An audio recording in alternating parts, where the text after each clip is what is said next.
ಹುಷಾರಾಗಿದ್ದಾರೆ. ಆದರೆ ಅವ್ರಿಗೆ ಕಿಶೋರ್ ಈ ಮನೇಲಿರೋದು ಇಷ್ಟ ಇಲ್ವಂತೆ.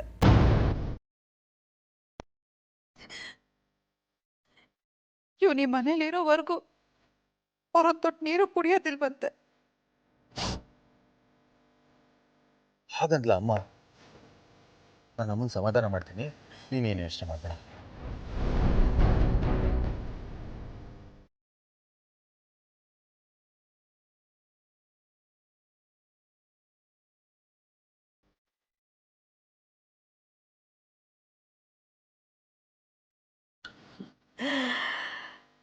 ನಿನ್ನೆ ರಾತ್ರಿ ನಾನು ಹೇಳ್ಕೊಟ್ಟ ಪ್ಲಾನು ವರ್ಕೌಟ್ ಆಗ್ತಾ ಇದೆ ಅನ್ಸುತ್ತೆ. ಈ ಮಾಲ್ತಿ ಹೀಗೆ ಪಟ್ಟು ಹಿಡಿದು ಕೂತ್ಕೊಂಡ್ರೆ ಆ ದರಿದ್ರ ಮಗುನ ಆಚೆ ಹಾಕ್ಬೋದು.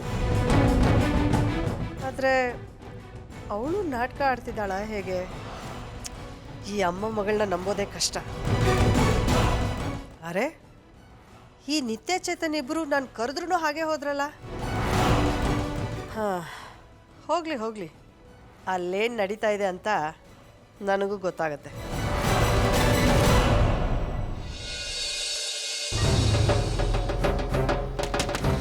ಅಮ್ಮ ಅಮ್ಮ ಅಮ್ಮ, ಬಾಗಿಲು ತೆಗಿಯಮ್ಮ. ಬಾಗಿಲು ತೆಗಿಯಮ್ಮ. ಅಮ್ಮ ಬಾಗಿಲು ತೆಗಿಯಮ್ಮ.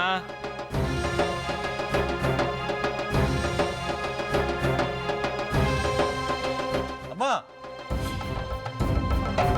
ಬಾಗಿಲು ತೆಗಿಯಮ್ಮ. ಮಾ, ಬಾಗಿಲು ತೆಗಿಯಮ್ಮ.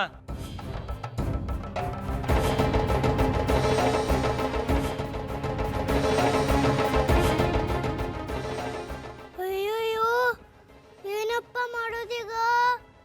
ಈ ಮಂತ್ರವಾದ ಅಜ್ಜಿ ಬಾಗ್ಲು ತೆಗಿತಾನೆ ಇಲ್ಲ.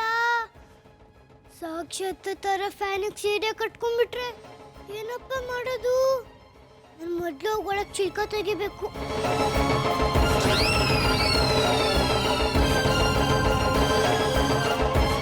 ಸದ್ಯ ಈ ಮಂತ್ರವಾದ ಅಜ್ಜಿ ಏನೂ ಮಾಡ್ಕೊಂಡಿಲ್ಲ.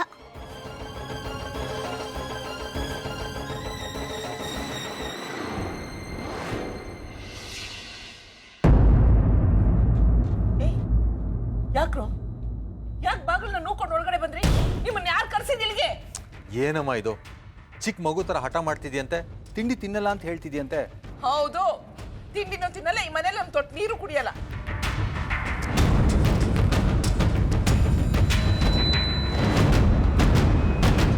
ಯಾಕೆ ಈ ಥರ ಹಠ ಮಾಡ್ತಿದ್ಯಾ? ಆ ಮಗು ಮನೇಲಿ ಇದ್ರೆ ನಿನಗೇನು ಕಷ್ಟ? ಯಾಕಂದ್ರೆ ನಾನು ನೀತಿ ಸಂಸ್ಕೃತಿ ಸಂಸ್ಕಾರ ಅಂತ ಬೆಳೆದವಳು ಕಣೋ. ಯಾವುದೋ ಕುಲಗೆಟ್ಟ ಮಗುನ ಈ ಮನೆಯಲ್ಲಿ ಕರ್ಕೊಂಬಂದು ಸಾಕು ಕರ್ಮ ನನಗೇನಿದೆ ಹೇಳು?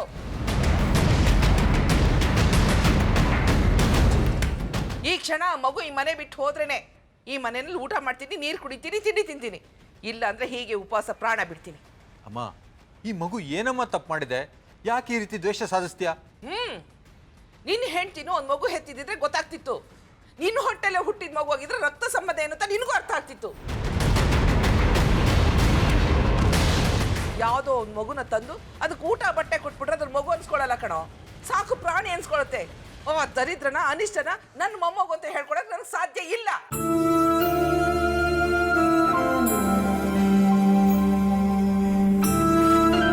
ಅಮ್ಮ, ನಿಂಗೆ ಅಷ್ಟು ಅಸಮಾಧಾನ ಇದ್ರೆ ನೀ ಮಗು ತಂಟೆಗೆ ಬರಬೇಡ.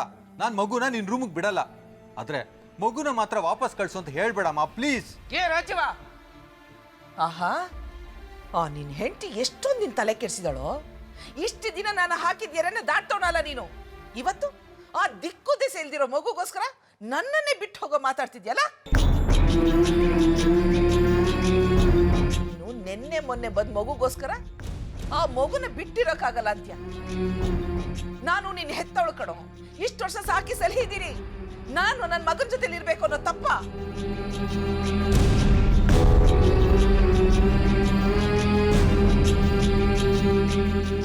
ಆ ಮಗು ನನ್ನ ಕಣ್ಮುಂದೆ ಇದ್ರೆ ಪ್ರತಿ ಕ್ಷಣ ಅಸಹನೆ ಅಸಮಾನದಿಂದ ಕೊರಬೇಕಾಗತ್ತೆ.